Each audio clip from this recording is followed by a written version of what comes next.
Je voudrais demander de lancer la vidéo, justement qui illustre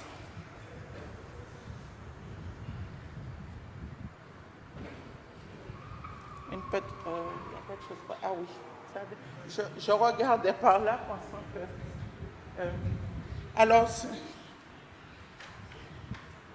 chef a 113 ans. Et il est toujours au service. Il était. Malheureusement, il est décédé en 2019. Il est du Botswana. C'est un pays tout petit en Afrique où il a servi, mais vraiment, comme on dit, jusqu'à sa mort. Et aujourd'hui, alors le monsieur qui est à côté de lui, c'est le directeur associé des jeunes de la conférence générale, Paco Ngwane. Et puis, il s'appelle Jato.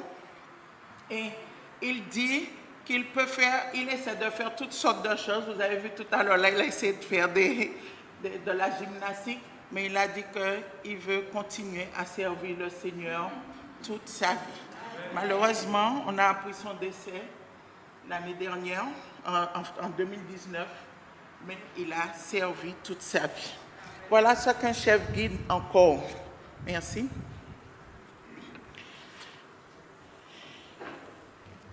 Et aujourd'hui, l'une des plus grandes responsabilités de l'Église adventiste est de garder ses jeunes.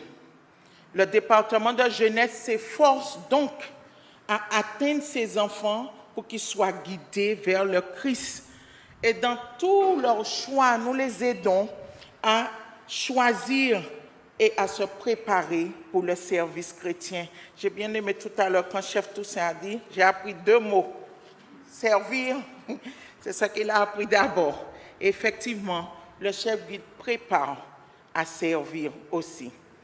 Le chef guide représente un potentiel pour l'Église, puisque ce sont des leaders qui ont la capacité de servir et qui y sont bien disposés. Ce leadership est des plus importants pour le bien-être des enfants et des jeunes de l'Église et pour leur succès et pour leur vie. Donc, avec des leaders formés, nous voulons que nos enfants croient en la vérité.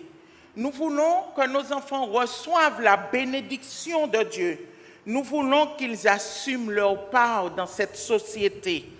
Nous voulons, par-dessus tout cela, nous voulons que nos jeunes, nos enfants, nos chefs guides marchent avec Dieu, car c'est une expérience extraordinaire. Je peux vous l'assurer, et beaucoup d'entre vous ici, sinon la plupart, en savent quelque chose, marcher avec Dieu. Ce matin, je veux m'arrêter sur un conseil que Dieu nous donne, non seulement à nous, chefs guides, non seulement à vous qui serez investis, mais à chacun d'entre vous ici, et tous ceux qui nous suivent en cet instant.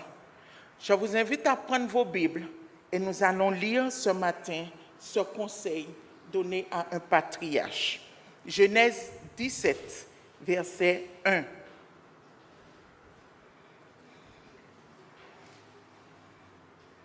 Alors, Cassandra, tu peux c'est toi?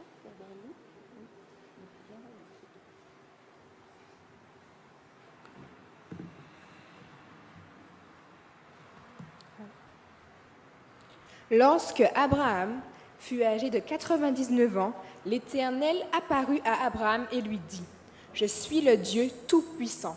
Marche devant moi et sois intègre. » Genèse 17, verset 1. Amen. Ici, marcher avec Dieu apporte toujours quelque chose. Et moi, j'aime la façon dont Dieu se présente. Je suis le Dieu Tout-Puissant. Il dit déjà une caractéristique de lui. C'est pour que lorsqu'Abraham va se dire comment je vais marcher, il se dit bon, d'accord, Dieu m'a déjà dit qu'il est tout-puissant. Donc je peux compter sur lui, je peux m'appuyer sur lui, je peux espérer en lui parce qu'il a déjà donné sa caractéristique. Dans la Bible, il y a beaucoup de personnes qui ont marché avec Dieu. Nous avons l'exemple de Gédéon, nous avons l'exemple de Josué, nous avons aussi l'exemple des 2 disciples qui allaient sur le chemin d'Emmaüs. Qu'est-ce qu'ils ont dit? Mais on n'a pas reconnu, mais pendant qu'on était en marche avec lui, nos cœurs étaient brûlants. Donc, marcher avec Dieu apporte toujours quelque chose. Lorsque l'être humain décide d'accepter l'histoire du salut, il fait un premier pas. Et à partir de ce moment, il entre dans une relation avec Jésus. Et ce voyage est l'expérience la plus passionnante de la vie, parce que nous apprenons à connaître notre Sauveur et à accomplir ce qu'il nous a appelés à faire. Et durant ce cheminement, nous sommes transformés. Arrêtons-nous un moment sur Abraham, un homme qui a fait l'expérience de la confiance et de la confusion dans sa marche, à travers succès, échecs, certitudes, doutes, les expériences au sommet, mais aussi dans la vallée du désespoir. Et sa vie est une étude de la marche par la foi.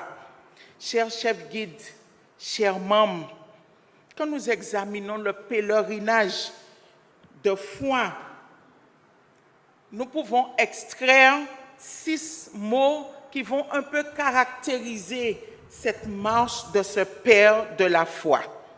Et le premier, je m'en vais vous dire le premier, qui est marcher devant la face de Dieu, signifie que nous avons accepté que Dieu a un plan pour notre vie. Dieu ne fait jamais rien sans rien. Nous ne comprenons pas toujours, mais ses desseins sont fixés et accomplis depuis la création. Dieu a des projets pour nos vies, mais la seule façon de découvrir ces projets, c'est de marcher sur le chemin de foi avec lui.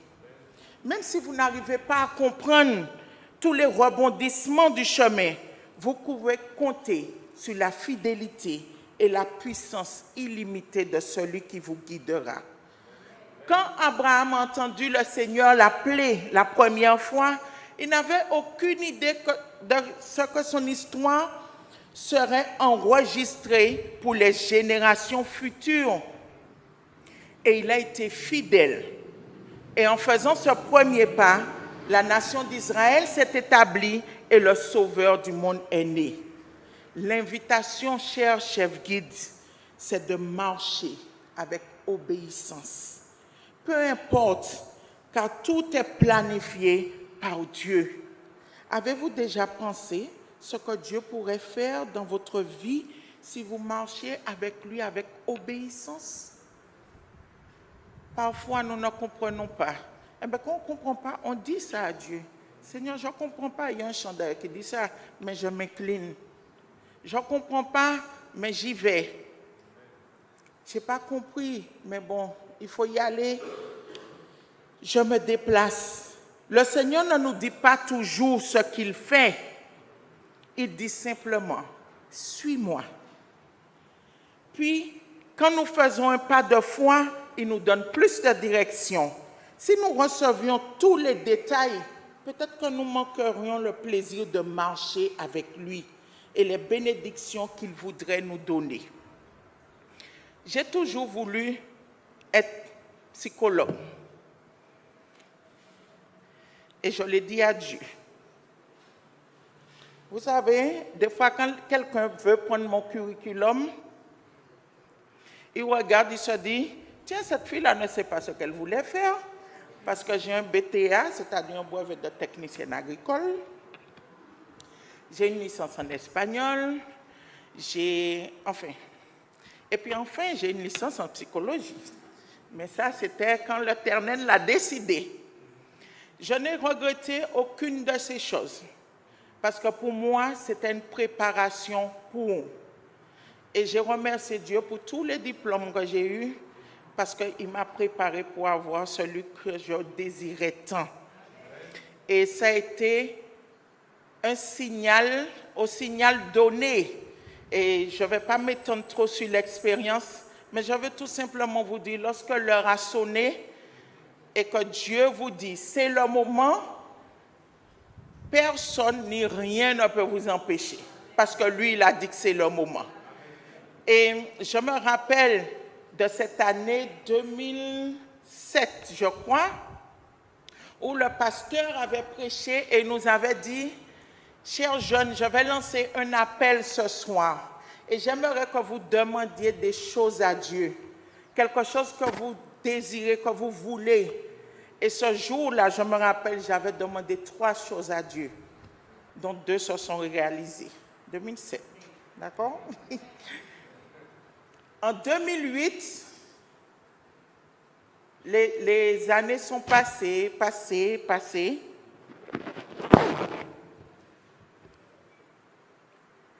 Et je me suis trompée dans les années, c'est même pas 2007. 2008, oui, parce que non, c'est pas 2007. Parce que je suis partie, Dieu m'a appelé 10 ans après. Mais sonnant tapote. 10 ans après, en 2008, Dieu m'a dit, Vincent, c'est le moment. Et je lui ai répondu, c'est le moment, mais je n'ai pas d'argent. Ma maman est malade, je ne peux pas la laisser seule. Et puis, plein de choses. Il m'a dit, il faut que tu t'inscrives. Et j'ai lutté avec Dieu durant des mois. Et un jour, un soir, à 3 heures du matin, j'ai dit, d'accord Seigneur, tu as gagné. J'ai allumé l'ordinateur et je me suis inscrite pour partir pour étudier pour la licence. Comment tous les autres sont venus, ça c'est l'Éternel qui a fait. Je suis allée voir ma mère, je lui ai dit, je ne veux pas te laisser. Elle m'a dit, si c'est Dieu qui t'a appelé à partir, il va envoyer des gens pour s'occuper de moi. Je signe le papier, tu peux partir.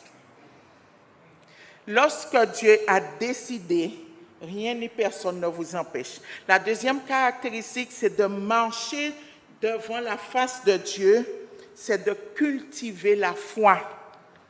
La perplexité caractérise souvent la vie du chrétien. Abraham n'avait aucune idée de l'endroit où son voyage allait l'emmener, ni les résultats à long terme qui en découleraient. Il avait plein de questions qui lui traversaient la tête. De même pour nous, notre marche avec Dieu peut être difficile à comprendre. Parfois, il nous demande d'aller dans des endroits qui semblent illogiques ou de faire des choses insignifiantes. Mais nous sommes appelés à marcher par la foi et non par la vue, les sentiments et le raisonnement humain. C'est pourquoi nous ne pouvons pas prendre de décisions basées sur ce qui nous semble logique.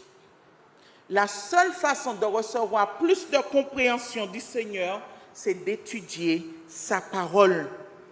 Oh, combien est précieuse cette parole qu'il nous a laissée. Une parole qui nous guide et qui nous prépare. Je vous invite, chers chefs guides, à ne jamais vous séparer de cette parole. Faites-en. Si vous n'arrivez pas à dormir, alors des fois, j'ai un professeur qui disait, les gens ne sont pas d'accord quand je dis, mais autant la Bible nous instruit quand nous la lisons, autant si on n'arrive pas à dormir, c'est aussi un somnifère pour nous. Prenez-la. Si vous n'arrivez pas à dormir, prenez-la, lisez-la. Vous allez certainement découvrir des choses que Dieu veut vous révéler et après vous pourrez prendre sommeil. Un jour, toutes nos questions recevront une réponse et tout aura un sens. Nous verrons comment Dieu a fait en sorte que tout se passe pour le mieux selon ses bonnes intentions dans toutes les situations, même les plus douloureuses. Nous n'avons pas toujours à comprendre ce qu'il fait. Tout ce que nous avons à faire est d'obéir et de laisser toutes les conséquences entre les mains de Dieu. Et je sais de quoi je parle. Il y a des circonstances qui sont super douloureuses. Eh bien, on repense encore au chant en disant, Seigneur, je ne comprends pas, mais je m'incline. Et là, il nous donnera la force d'avancer. La troisième caractéristique, marcher devant Dieu, nous appelle à cultiver la patience. Nous sommes une génération, tout va vite. Aujourd'hui, Tout doit être un clin d'œil. Mais Dieu n'est jamais pressé. D'ailleurs, sur le chemin de la foi, il y a souvent deux indications que nous n'aimons pas. Ralentis et attends ici. Et ça, c'est difficile pour nous. Parfois, lorsque Dieu nous dit de faire 2 pas, eh bien, on se dit, et si je faisais 5, ce serait mieux. Non, il a dit 2. S'il dit d'attendre, soyez rassurés parce qu'il travaille pour vous. Et votre fidélité le glorifiera. Et nous voyons dans la vie d'Abraham comment le fait de ne pas avoir été patient, ce que ça a mené. Et vous connaissez tous l'histoire. Mais malgré cela, Dieu est intervenu. Nous connaissons tous l'histoire de Sarah et d'Agar. Mais l'Éternel a pris dans sa bonté, a agi et lui est venu en aide. Vous pouvez lire cela dans Genèse 12. La 4e caractéristique, marcher devant Dieu, c'est avoir cette assurance que nous sommes protégés. La protection de Dieu, même si le chemin semble risqué, mais Dieu en fait la voie la plus sûre. Il protège toujours ceux qui voyagent avec lui. Quand le Seigneur appela Abraham, il lui promit, « Je bénirai ceux qui te béniront et je maudirai ceux qui te maudissent. » Et ce même principe de protection se retrouve dans toute la Bible et est pour nous, bien que Dieu ne nous délivre pas toujours de l'adversité, mais il nous aide à travers les épreuves. En fait, il utilise ces épreuves pour améliorer notre relation avec lui, aussi douloureuse soit-elle. Le Seigneur intervient toujours en notre faveur. C'est pourquoi j'aime les noms de Dieu. Et des fois, on se demande, alors au début, je me rappelle toute petite quand on chantait El Shaddai, El Shaddai. J'ai dit, mais qu'est-ce qu'on raconte là dans le chant? C'est quoi ces mots, etc. Eh bien, en grandissant, j'ai appris que ces mots représentent des actions de Dieu pour l'être humain. Dieu est tellement bon et merveilleux que pour nous rassurer, pour nous protéger, pour être avec nous, il change de nom pour que nous puissions être rassurés. Et c'est là qu'on a avec l'histoire d'Abraham, le Jéhovah Jireh, l'Éternel pourvoit. On a Jéhovah Nissi, tu es ma bannière, tu me protèges. Jéhovah Rapha, tu es celui qui me guérit. Et l'Éternel prend ces noms-là. Alors pourquoi est-ce qu'on est si hésitant à aller envers lui pour lui dire, Seigneur, guéris-moi.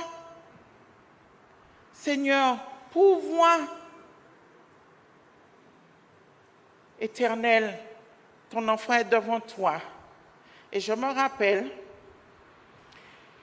je suis quelqu'un, j'ai peur de tout, même de la foule.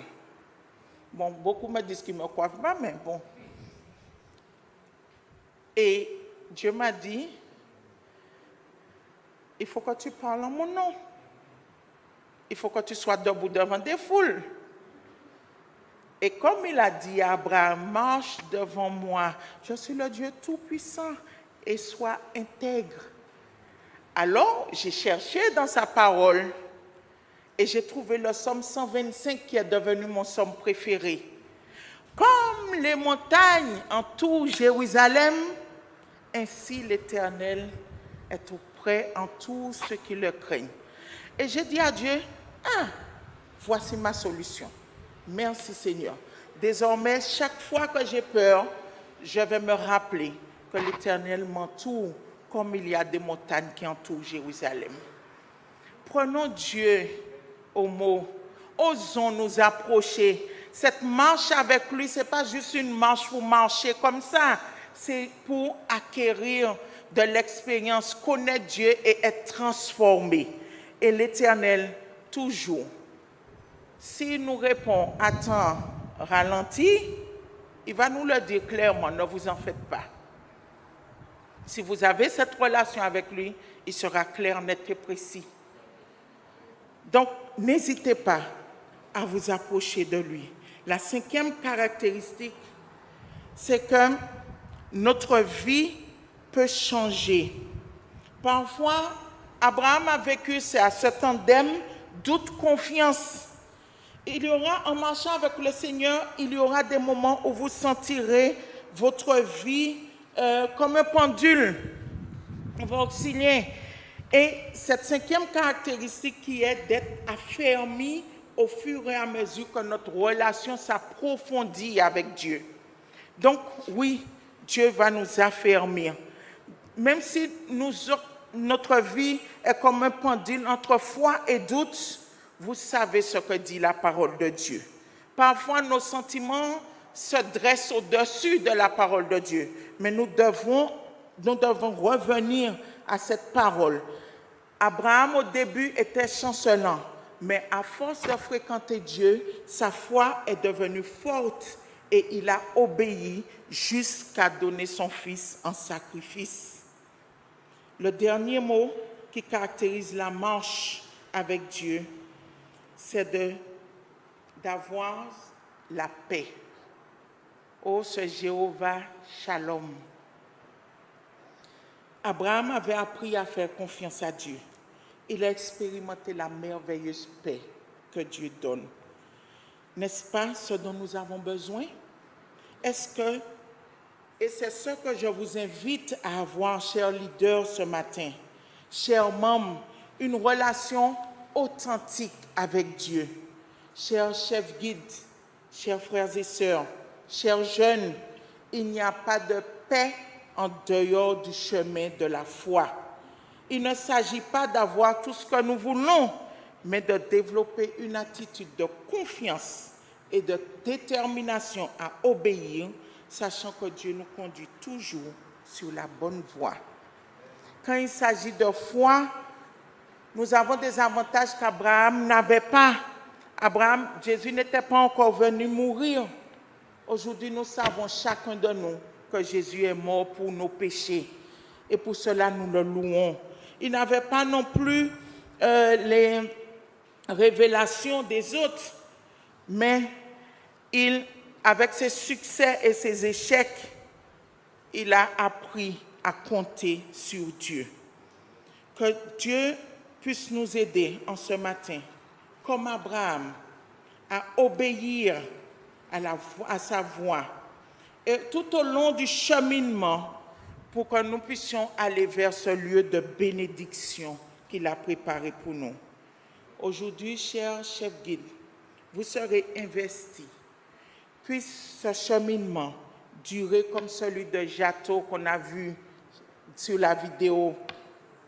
Abraham, lui, son caractère et sa personnalité ont été transformés. Puissiez-vous laisser Dieu vous former chaque jour. Ce qui a valu à Abraham un surnom qui dit qu'il était l'ami de Dieu. Chers chefs guides, en recevant cette investiture aujourd'hui, puissiez-vous recevoir ce titre d'ami de Dieu, car vous continuerez de marcher avec lui. Voulez-vous réaffirmer cette promesse ce matin? Si c'est votre souhait, levez votre main pour exprimer à Dieu cette marche avec lui toute votre vie. Merci. Ce matin, j'ai voulu présenter ce patriarche qui nous laisse des conseils, des erreurs qu'il a faites, des doutes, mais surtout une marche de la foi, pleine d'aventures avec le Dieu de l'univers. Oh, c'est une vraie émotion de marcher avec Dieu. Et il y a un chant de la jeunesse qui dit « Je marcherai avec Dieu, déjà je suis heureux ». Puis chacun d'entre vous ici ce matin, expérimentez ce parcours avec Dieu.